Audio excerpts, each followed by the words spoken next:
If you've been playing Soulmask, you'll know just how important having a big crew of followers are. Now you got them, how do you use them well and keep them happy and all that? Hopefully in today's guide, I will show you just enough to make them useful and keep the rest for a more detailed guide, as they go very, very in depth with a bunch of stuff. I will start off with a little bit of beginner tips and kind of go on from there. If you haven't deterred any followers before, you will need to go to a mysterious ruin. This one, a touch of device looking much like this. It will then enable you to be able to deter guys around. Basically, get everyone you can. Doesn't matter for now. You initially can get 3, and then upon further leveling up of your mask, you'll be able to then get more. Also kind of depending on server settings. Once knocked out, just to keep it nice and basic, you got to damage them a little bit until they get down to health, and then press E on them, and then you can deter them. It's pretty explanatory, but just in case. Then you want to feed them some type of wet food because they're unconscious and concussed and they can't nibble. I also like to feed them a band-aid if I have it, just to help them heal a little bit better in case there's someone I actually like. If I'm just getting resources, I'll knock them all out, not even bother taming them, or if I'm full of taming, then I'll steal their armor and weapons and pop them in my uncrafting bench. You can save up a bunch of that stuff for when you later have the uncrafting bench. Like all of these things, I'll get that free bronze mail, as it can't be repaired anyway. Or it might just be a nice little upgrade to your current followers' gear, and then dismantle it later when you get better stuff. One of the best things about having a good follower, or any follower, is that they usually do have better stats than you. Before you kill the first boss, you can only get up to level 60 in most proficiency skills. But these guys can get much higher with a bunch of stuff. You usually want to go along and make sure you are upgrading to whatever seems most efficient to you. You can also go in here and give them points. If they're a crafter, I like to give them perception because we usually put bows and arrows on them so they can defend base as well, because they're often the guys at base. But we don't want them getting super close to the fray and getting murked because it's hard to get a good crafter sometimes. Upon first deterring your follower, it will pop up with this list, and if anything's above 100, probably click it on, and then that way they don't even need to be assigned to a bench. If there's ongoing work, they'll sort it out. She's also assigned to the fire pit. You can turn on things like cleaner and steward and builder, and they'll go do all of these jobs for you. And if you no longer want them, take all their armor and stuff off and go down to dismiss and hover over it. Don't actually do it if you don't want to, but don't dismiss them if you've got them deployed. You want to say, oh, come here you. End deployment. He's running off because he's on a setting where he will pick up stuff. And you can change what you want them to pick up. So when I'm out in a camp and they're following me, I don't want them to pick up all the wooden gear necessarily because it's no good to me. Beast bone claws, I've got to turn off more stuff because I don't want them picking up the flint that I'm trashing onto the ground because I've been dismantling gear, etc. Because depending on your server settings, you won't have this much weight. Now you're also going to want to provide them comfort, like seats to sit down on, tables with food, or a box with food that they can access. So they can't put anything in here. I have to put stuff in here so they don't accidentally put away my food that I want to eat. So we've got the fridge over here where they can't take anything out of. And this one they're free to grab if they so desire, but you don't necessarily want them eating low-grade food. This one only gives 10 satiety. Whereas if they were to eat the wheat porridge, they get 80 satiety. So it's much better for them to eat the higher grade foods and get fuller quicker. If you happen to have clan members, you can tell if it's your follower by the different colored name tag. They'll also have different colored symbols on the map, although you can't see any of old mates because they're underneath all of mine, or vice versa. So if we go up to almost master, she's around harvesting. I can go behavior settings again and change auto drinking. So when she's at 60%, she'll go and drink some water. We can change that to 75 so they'll drink more regularly or eat more regularly. Do wish they would change this menu a little bit. You can also change the behavioral settings so that your tribe mates can then access them, which sometimes I forget to do. This way they will also take benefit from having the buffs from certain foods. And their mood will decrease a lot slower or increase because they'll be eating better foods more often.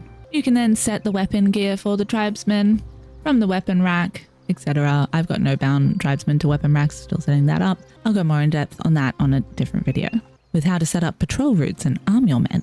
Because one day you will get attacked, and probably before the fever. They'll set out little dudes every now and then, but then there is a much bigger attack. Depending on how upgraded your campfire is, Another good thing to give them straight away is a outhouse. Not only do they like to sit in it and take a poop, but you can get feces develop from that as well as your animal farms. If you have more toilets, the more followers you have. I have to place down a couple more because they're not wildly impressed with having to wait.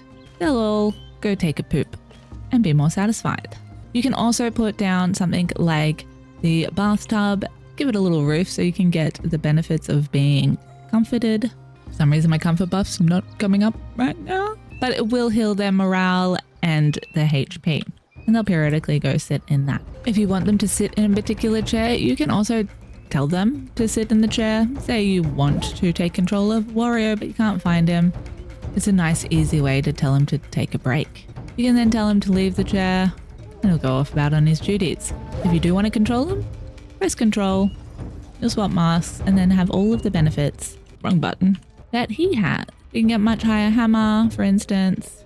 Probably do stamina, is what it is. Don't worry about the level of which you tame them, so to speak. You can tame a high level one, they'll just take longer to deter. A lower level is usually quicker and they'll eventually gain their levels, especially if you take control of them, eat a porridge, take a seat and do some crafting. Your body level will go up really quickly. Don't also be too concerned about some reds very much. Again, I'll have a different guide going into that a little bit better. As they level, they have the chance to lose reds and gain gain greens. It's really the purples and the yellows that I'm pretty sure are kind of permanent, and they'll have these guys that they can learn. Another fun thing about this game is they've given us the ability to save the data of our followers. So if you go do certain dungeons, you gain access to pieces of mysterious stone tablet. Usually they come together, sometimes they don't, and you can also find portals there. You can have your very own mysterious portal at home. It's a place where you can swap your mask around and you can update or add them if you're in control of someone who's not already added in. I can update his settings, so if he is to die, I can bring him back to life. Depending on your server settings, might take a little while. For us, it's 5 minutes. And eventually you can do a whole bunch of other fancy stuff like absorb their souls. But this little menu is a nice, easy way to look through all of them at a glance if you happen to have a lot. Like this guy, he can probably go soon.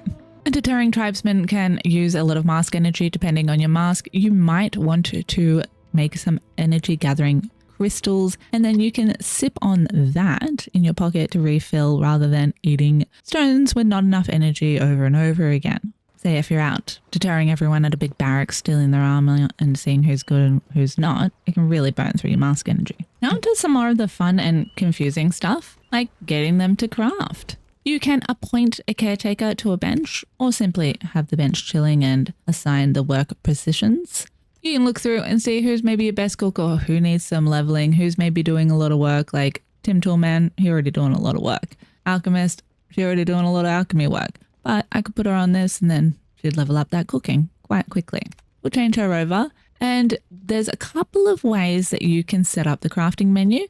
You can click on this, turn off stuff you do not want them to craft. You can set it as a preference so it's at the top of the queue. This is a terrible example because there's only one thing in this bench. And you press craft, change the number.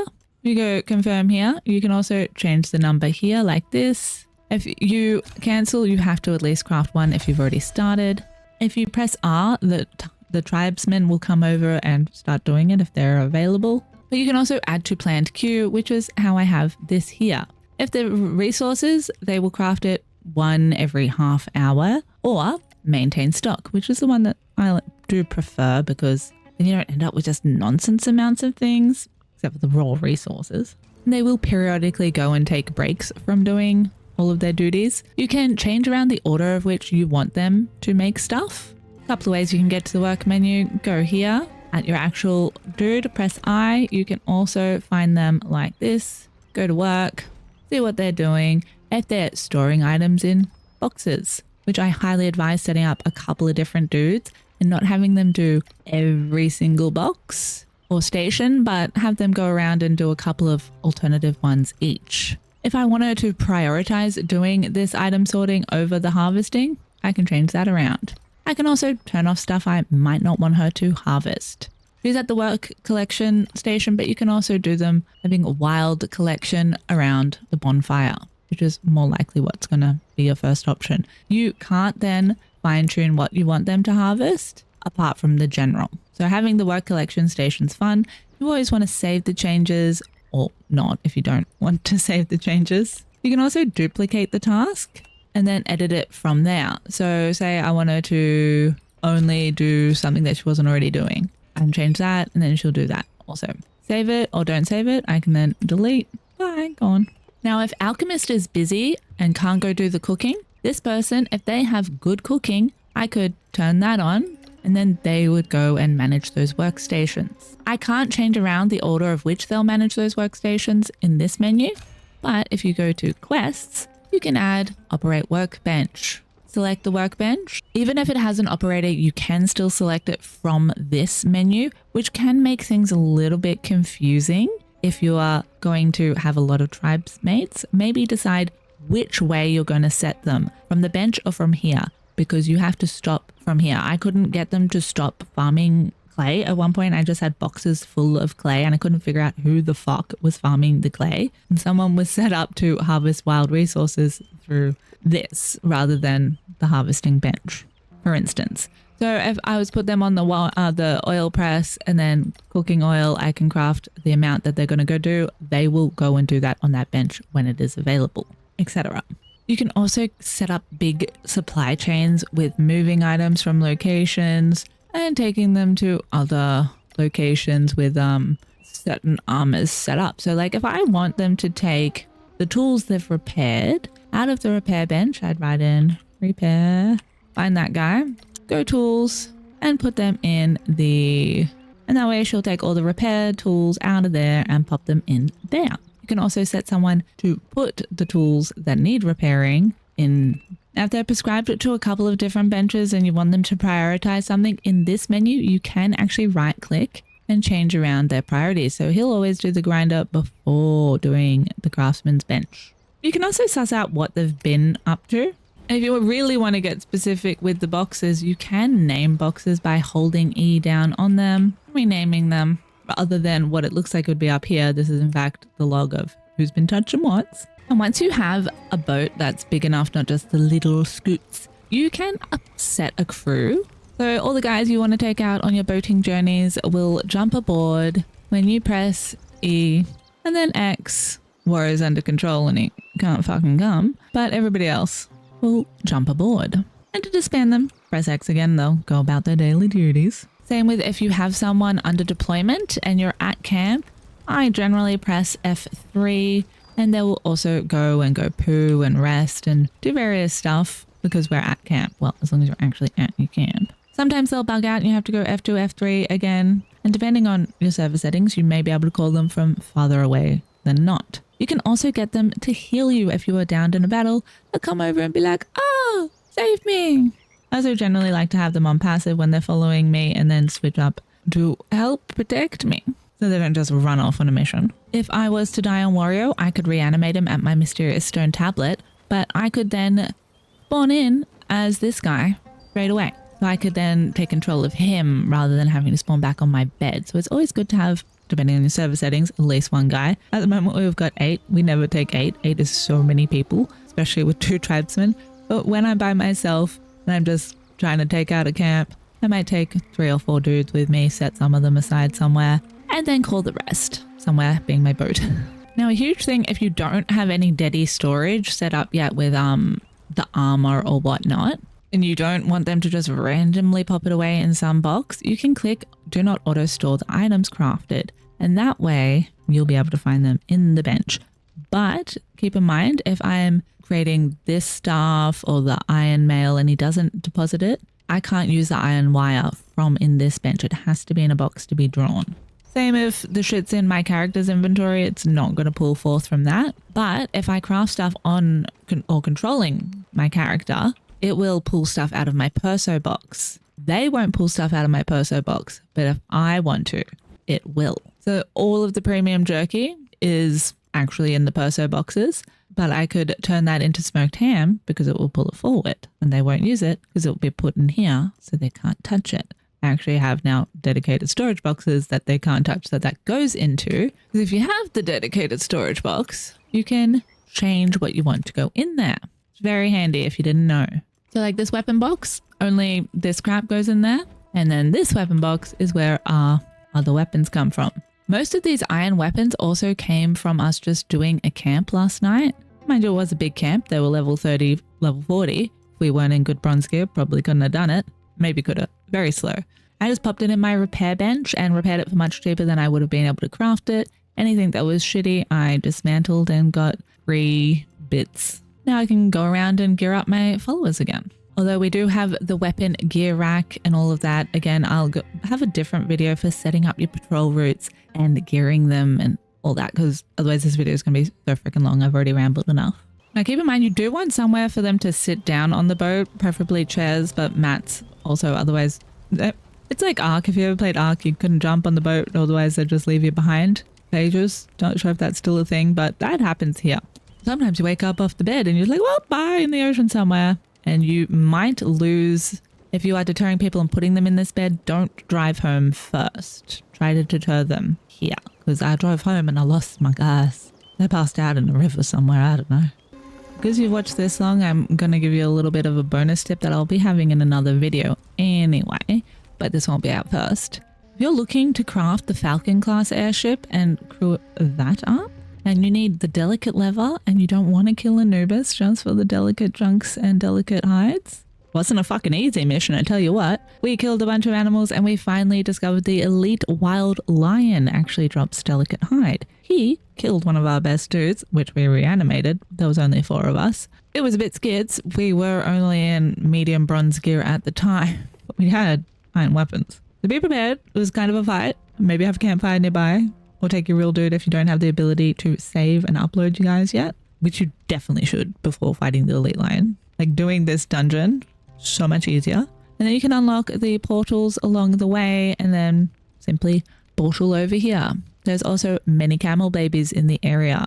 I have my own personal portal from here, so I can just boop across and go kill him. I probably will need all 8 of the dudes following. And preferably take your best type of cutting knife, which I don't have on this guy, but I used an iron one. And I got that iron from the iron mine, but you can get it from picking off a few dudes here and there and dismantling their iron gear and then making your iron tool. This is mildly off topic, but also same topic. If you are using your followers to go out mining in general, put a pick on them. They'll actually help. And use your best guy. Level that up. I feel like for sure I've left out something vital, maybe added in too much new information, maybe not enough other information. Hopefully this is somewhat informative. It is all a little bit overwhelming with the different menus. You do start to get used to it. And they are looking into redefining it a little bit more, simplifying it hopefully in some way. Not too simple because I love the complexity of the game. And do keep in mind, depending on your server settings and actual gameplay mode, this all might differ slightly. I'm playing on straight survival mode. Let me know in the comments if there's another type of guide that you've been specifically looking for and couldn't quite find the information on, or if you want a bit more in-depth information on any of the stuff I mentioned in this guide, let me know. If you did find this information informative, smash that like button. If not already, consider hitting the subscribe button as well. Can't speak good incentive to do this. And stick around for one of my other guides on how to craft a ship or the general awesomeness of this location as maybe the best starting base location in the whole game. I'm probably going to stay here as a base, to be honest. Or check out my playlist of all the various other videos that I have out and about. Until next time, I hope you have an excellent day, evening, night, morning, whatever it may be, wherever you may be. Have a good one.